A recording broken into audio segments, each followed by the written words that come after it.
Bermuda triangle পৃথিবীর রহস্যময় স্থানগুলোর তালিকা করা হলে সে তালিকার প্রথম দিকে থাকবে এই নামটি। রহস্যময়, ভুতুড়ে, গোলমেলে, অপয়া সব বিষয়েই বারমুডা ট্রায়াঙ্গলের জন্য উপযুক্ত। সারা বিশ্ব জুড়ে সবচাইতে আলোচিত রহস্যময় অঞ্চল হচ্ছে এই বারমুডা ট্রায়াঙ্গল। এর রহস্য উদ্ঘাটনের জন্য অসংখ্য গবেষণা চালানো হয়েছে। এই স্থানকে নিয়ে আন্তর্জাতিক গণমাধ্যমে অসংখ্য প্রতিবেদন প্রকাশিত হয়েছে। বিভিন্ন টিভি চ্যানেলে তৈরি করেছে ডকুমেন্টারিও। তবু আজও এই স্থানটির রহস্যময়তার নৈপথ্যে কী রয়েছে তা জানা সম্ভব হয়নি।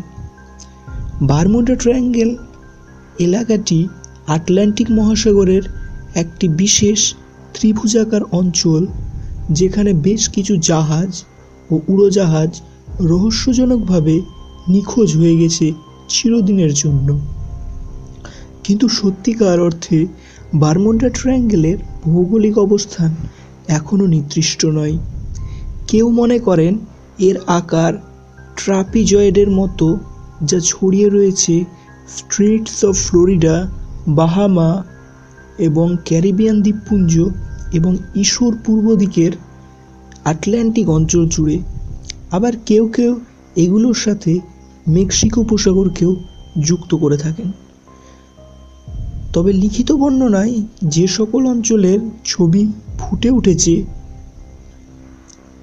তাতে বোঝা যায় ফ্লোরিডার আটলান্টিক উপকূল, সান হুয়ান, পোর্তো মধ্য আটলান্টিকে বারমুডার দ্বীপপুঞ্জ এবং বাহামা ও ফ্লোরিডা স্টেটস এর দক্ষিণ সীমানা জুড়ে এটি বিস্তৃত। বারমুডা ট্রায়াঙ্গলের বিষয়ে বিভিন্ন লেখক রেফারেন্স হিসেবে সর্বপ্রথম ক্রিস্টোফার কলম্বাসের কথা উল্লেখ করেছেন।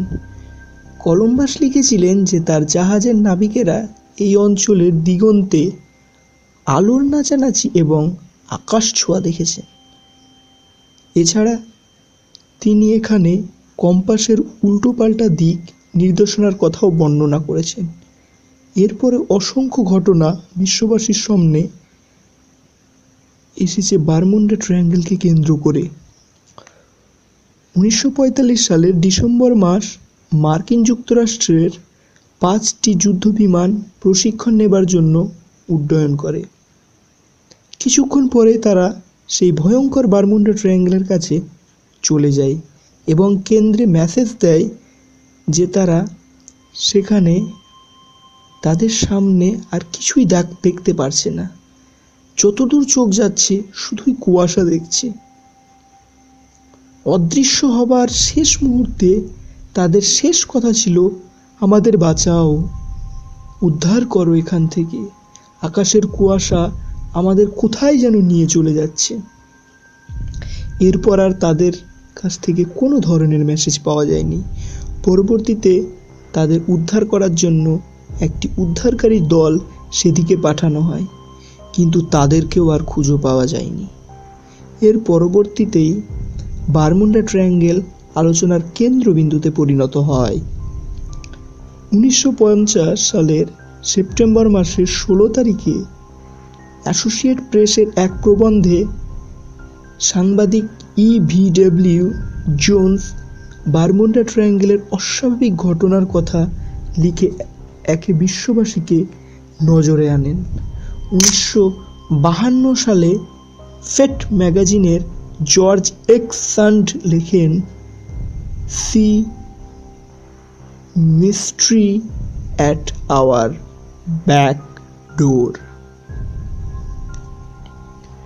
জর্জ এক্স সান্ড 5 জন ইউএস নেভি সহ 19 নম্বর ফ্লাইটের নিখোঁজ সংবাদ ছাপেন। শুরু হয় বারমুডা রহস্য। 1959 সালের 17 জানুয়ারি স্টার এরিয়েল নামের একটি বিমান লন্ডন থেকে জ্যামাইকা যাচ্ছিল। সকাল 7:45 এটি বারমুডার আকাশে উড়ল। তখন আবহাওয়া ছিল স্বাভাবিক এবং সুন্দর। আর সমুদ্র ছিল শান্ত। ওড়ার 55 মিনিট পর বিমানটি হঠাৎ অদৃশ্য হয়ে গেল।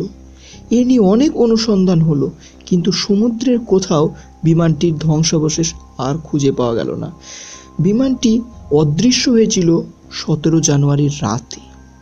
18 তারিখ রাতে এক অনুসন্ধানী দল জানান সেখানকার সমুদ্রের বিশেষ বিশেষ একটি জায়গা থেকে অদ্ভুত একটি আলোর আভাস দেখা যাচ্ছে। এই ঘটনার 1 বছর আগে সেখান থেকে রহস্যজনকভাবে অদৃশ্য হয়ে গিয়েছিল একটি VCO-3 বিমান। সেটি যাচ্ছিল সান জুয়ান থেকে সিয়ামি। এছাড়া অসংখ্য ঘটনার উল্লেখ রয়েছে বারমুডা ট্রায়াঙ্গেলকে নিয়ে। এই স্থানটি নিয়ে আরেকটি গুজব আছে। অনেকেই মনে করেন ভিন্ন গ্রহের মানুষেরা যখন পৃথিবীতে আসে তখন তারা এই স্থানটিকে তাদের ঘাঁটি বানিয়ে নেই। এই কারণে এখানে যা কিছু আসবে সেটি গায়েব করে দেবে, যাতে করে তাদের কেউ ক্ষতি বা চিহ্ন খুঁজে না পায়।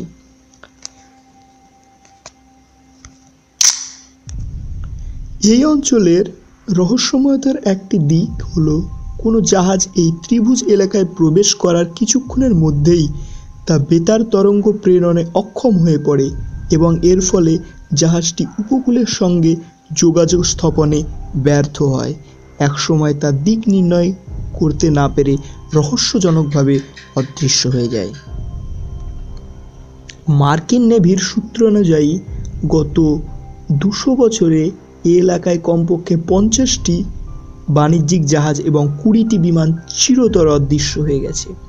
এর মধ্যে 1968 সালের মে মাসে হারিয়ে যাওয়া মার্কিন যুক্তরাষ্ট্রের পারমাণবিক ডুবোজাহাজের ঘটনাটি সারা বিশ্বে সবচাইতে বেশি আলোড়ন তোলে। ঘটনা তদন্তে এর মধ্যে সবচাইতে বিজ্ঞানসম্মত যে ব্যাখ্যা পাওয়া গেছে তা হলো এখানকার অর্থাৎ এলাকাটির স্বাভাবিক বৈশিষ্ট্য হচ্ছে এখানে স্বাভাবিকের চাইতে কুয়াশা অনেক বেশি এবং এর ঘনত্ব তুলনামূলকভাবে অনেক বেশি। ফলে নাবিকেরা প্রবেশের পরই দিক হারিয়ে ফেলে এবং তাদের মধ্যে এক প্রকার বিভ্রান্তির সৃষ্টি হয়। হয়তো এ বিভ্রান্তির ফলেই তারা যথাযথভাবে বেতার তরঙ্গ পাঠাতে পারে না। প্রমাণ হিসেবে বিজ্ঞানীরা দেখেছেন আধুনিক কালের সমস্ত জাহাজ GSM প্রযুক্তি ব্যবহার করে থাকে, তাদের একটিও এ সমস্যায় পড়েনি। আর ধ্বংসাবশেষ খুঁজে না পাওয়ার ব্যাপারে বিজ্ঞানীরা বলেন বারমুডা ট্রায়াঙ্গেলে সমুদ্রের গভীরতা এতটাই বেশি যে এখানে যদি কোনো বিমান বা জাহাজ হারিয়ে যায় বা বিধ্বংস হয় তবে তার ধ্বংসাবশেষ খুঁজে পাওয়া খুবই অসাধ্য একটি ব্যাপার। বর্তমানে আধুনিক প্রযুক্তি যেমন স্যাটেলাইট ব্যবহার করে যদি এর চিহ্ন খুঁজে পাওয়া যায়, তারপরেও সেটি উদ্ধার করা প্রায় অসম্ভব একটি ব্যাপার। তো শুনলেন আপনি বারমুডা ট্রায়াঙ্গেলের এই অদ্ভুত রহস্য। এই ভিডিও যদি আপনাদের ভালো লেগে থাকে তাহলে লাইক, কমেন্ট এবং শেয়ার করুন। ধন্যবাদ।